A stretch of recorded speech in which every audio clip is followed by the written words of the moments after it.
ನಮಸ್ತೆ ಎಲ್ರಿಗೂ. ಎಲ್ಲರೂ ಹೇಗಿದ್ದೀರಾ? ಎಲ್ಲರೂ ಆರಾಮಂತ ಅಂದ್ಕೋತೇನೆ. ಇವತ್ತು ಬ್ರೇಕ್ಫಾಸ್ಟಿಗೆ ಅಕ್ಕಿ ರೊಟ್ಟಿ ಮಾಡ್ತಾಯಿದ್ದೇನೆ. ತುಂಬ ಸಲ ತೋರಿಸಿದ್ದೇನೆ ಅಕ್ಕಿ ರೊಟ್ಟಿ. ಇವತ್ತಿನ ಬ್ರೇಕ್ಫಾಸ್ಟಿದ್ದು ಅಕ್ಕಿ ರೊಟ್ಟಿನ ಮತ್ತೆ ತೋರಿಸ್ತಾ ಇದ್ದೇನೆ. ಅಕ್ಕಿ ರೊಟ್ಟಿ ನೋಡಿದ ಮೇಲೆ ಯಾರೆಲ್ಲ ಟ್ರೈ ಮಾಡಿದ್ದೀರಾ ಅಂತ ಹೇಳಿ ಕಮೆಂಟಲ್ಲಿ ಹೇಳಿ ನನಗೆ. ನನ್ನ ಲಾಸ್ಟ್ ವೀಡಿಯೋನ ನೋಡಿ ಲೈಕ್ ಮಾಡಿ, ಶೇರ್ ಮಾಡಿ, ಕಮೆಂಟ್ ಹಾಕಿದವರ ಎಲ್ರಿಗೂ ಧನ್ಯವಾದಗಳು. ಈ ವಿಡಿಯೋನ ಫಸ್ಟ್ ಟೈಮ್ ನೋಡ್ತಿದ್ರೆ ಸಬ್ಸ್ಕ್ರೈಬ್ ಮಾಡಲಿಕ್ಕೆ ಮರಿಬೇಡಿ.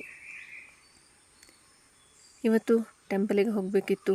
ಬೇಗ ಕೆಲಸನ ಮುಗಿಸ್ಕೊಂಡು, ಟೆಂಪಲ್ ವರ್ಕ್ ಇತ್ತು, ಹಾಗಾಗಿ ಬೇಗ ಕೆಲಸ ಮುಗಿಸ್ಕೋಬೇಕು ಅಂತ ಹೇಳಿ ತಯಾರಿ ನಡೀತಾ ಇದೆ. ಇವತ್ತು ರೊಟ್ಟಿಗೆ ಕಾಯಿ ಚಟ್ನಿಗೆ ರೆಡಿ ಮಾಡಿದ್ದಾನೆ ಅಪ್ಪು. ಅಲ್ಲಿಂದ ಗಂಗಮ್ಮನ ಕಟ್ಟಕ್ಕೆ ಹೋದೆ, ಗದ್ದೆಗೆ. ಇಲ್ಲಿ ಒಂದು ಕೆರೆ ಇದೆ. ಕೆರೆದು ಪಕ್ಕದಲ್ಲೆಲ್ಲ ಹೂವಿನ ಗಿಡ ನೆಟ್ಟಿದ್ದಾರೆ. ನಾನು ಮೊನ್ನೆ ಒಂದು ವಿಡಿಯೋದಲ್ಲಿ ಹೇಳಿದೆ, ಕೊಡಗಲ್ಲಿ ಯಾವ ಬೇಲಿ ಸೈಡ್ ನೋಡಿದರೂ ಹೂವಿನ ಗಿಡಗಳು ಇರ್ತದೆ, ಅದು ಹೇಗೆ ನೆಟ್ಟರೆ ಸಹ ಕೂಡ ಚೆಂದ ಬರುತ್ತೆ ಇಲ್ಲಿ ಅಂತ. ಗಂಗಮ್ಮನ ಕಟ್ಟಿ ಬಂದೆ. ಬೆಳಿಗ್ಗೆ ಒಂಥರ ಈ ಗದ್ದೆ ಸೈಡ್ ನೇಚರ್ ಎಲ್ಲ ನೋಡಲಿಕ್ಕೆ, ಯಾವಾಗಲೂ ನೋಡುವವಳಿಗೆ ನನಗೆ ತುಂಬ ಖುಷಿಯಾಗತ್ತೆ ನೋಡೋಕ್ಕೆ. ಇನ್ನು ಬೇರೆ ಯಾರಾದರೂ ಬಂದರೆ ಇಲ್ಲಿ ಈ ನೇಚರ್ ಖಂಡಿತ ಇಷ್ಟ ಆಗುತ್ತೆ. ಲಕ್ಕಿನ ಕರೆದ್ರೆ ನೋಡಿ, ಅಷ್ಟು ದೂರ ನಿಂತ್ಕೊಂಡಿದ್ದಾನೆ. ಕಟ್ಟಕ್ಕೆ ಬಾ ಅಂತ ಹೇಳಿದರೆ ಮತ್ತೆ ವಾಪಸ್ ರಿಟರ್ನ್ ಹೋಗೋ ಪ್ಲ್ಯಾನ್ ಒಂದು, ಬರಲ್ಲ ಅಂತ ನೋಡಿ ಹೋಗೇ ಬಿಟ್ಟ.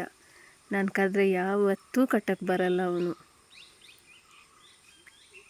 ನೋಡಿ, ನಿಶಿಗೆಲ್ಲ ಚಂದ ಸಿಗ್ತಾನೆ, ಒಟ್ಟಿಗೆ ಬರ್ತಾಯಿದ್ದಾನೆ ನಿಶಿದ್ದು. ಅದು ನಿಶಿ ಅಪ್ಪು ಅಂತ ಹೇಳಿದರೆ ಅಷ್ಟು ಸುಮ್ಮನೆ ಕರೆದ್ರೂ ಕಟ್ಟಕ್ಕೆ ಸರ್ಪಲ್ಲಿ ಹಿಡ್ಕೊಂಡು ನಿಂತ್ಕೊಂಡ್ರು ಬಂದುಬಿಡ್ತಾನೆ. ನಾನು ಕೆಲಸ ಮುಗಿಸ್ಕೊಂಡು ದೇವಸ್ಥಾನಕ್ಕೆ ಹೊರಟೆ. ದೇವಸ್ಥಾನದಲ್ಲಿ ಕೆಲಸ ಹಬ್ಬ ಬಂತು, ಹಾಗಾಗಿ ನಮ್ಮ ಕೈಲಾದ ಸಹಾಯ. ನೋಡಿ, ಇದೊಂದು ಪುಟಾಣಿ ಗಾಡಿ ಓಡಿಸ್ತಾ ಉಂಟು. ನಾವೆಲ್ಲ ಸಣ್ಣದಿರುವಾಗ ಇಂಥದ್ದೆಲ್ಲ ಇರಲಿಲ್ವಾ ಅಥವಾ ನಮಗೆ ಕೊಡಿಸ್ಲಿಲ್ವಾ ಒಂದು ಗೊತ್ತಿಲ್ಲ. ಈಗಿನ ಮಕ್ಕಳಿಗೆ ನೋಡಿ, ಈಗಿನ ಮಕ್ಕಳಲ್ಲಿ ಇರುವಷ್ಟು ಟಾಯ್ಸ್ ನಮ್ಮ ಕಾಲದಲ್ಲಿ ಇರಲಿಲ್ಲ. ದೇವಸ್ಥಾನದಲ್ಲಿ ಪೇಂಟಿಂಗ್, ಕ್ಲೀನಿಂಗ್ ಎಲ್ಲ ನಡೀತಾ ಇದೆ. ನಮ್ಮ ಅಧ್ಯಕ್ಷರು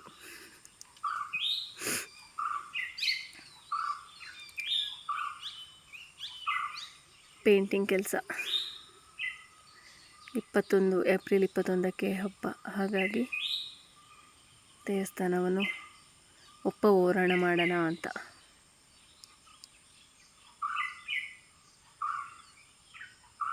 ಒಂದೊಂದು ಕಡೆಯಲ್ಲಿ ಒಬ್ರೊಬ್ರು ಕೆಲಸ ಮಾಡ್ತಾಯಿದ್ದಾರೆ. ಈ ಸ್ಟೆಪ್ಪಲ್ಲಿ ಸ್ವಲ್ಪ ಕೆಲಸ ಮಾಡ್ತಿದ್ದಾರೆ 3 ಜನ. ಅಲ್ಲಲ್ಲಿ ಫಿಲ್ ಮಾಡ್ತಿದ್ದಾರೆ ಹೋಗಿರೋದನ್ನ. ಮಧ್ಯಾಹ್ನ ಊಟಕ್ಕೆ ನಮಗೆ ಸುಮ್ಮನೆ ಅಡುಗೆ ಮಾಡಿಟ್ಟಿದ್ರು. ಒಂದು ರಸಮ್, ಬದನೆ ಮತ್ತು ಆಲೂಗಡ್ಡೆ ಹಾಕಿ ಒಂದು ರೈಸ್. ಇದೊಂದು ನಂದು ಫೇವ್ರೇಟ್ ಅಪ್ಪ, ಮಜ್ಜಿಗೆ. ಮಧ್ಯಾಹ್ನ ಮೇಲೆ ನಾವು ಕೂಡ ಪೇಂಟಿಂಗ್ ಹಾಕೋಕ್ಕೆ ಸ್ಟಾರ್ಟ್ ಮಾಡಿದ್ವಿ.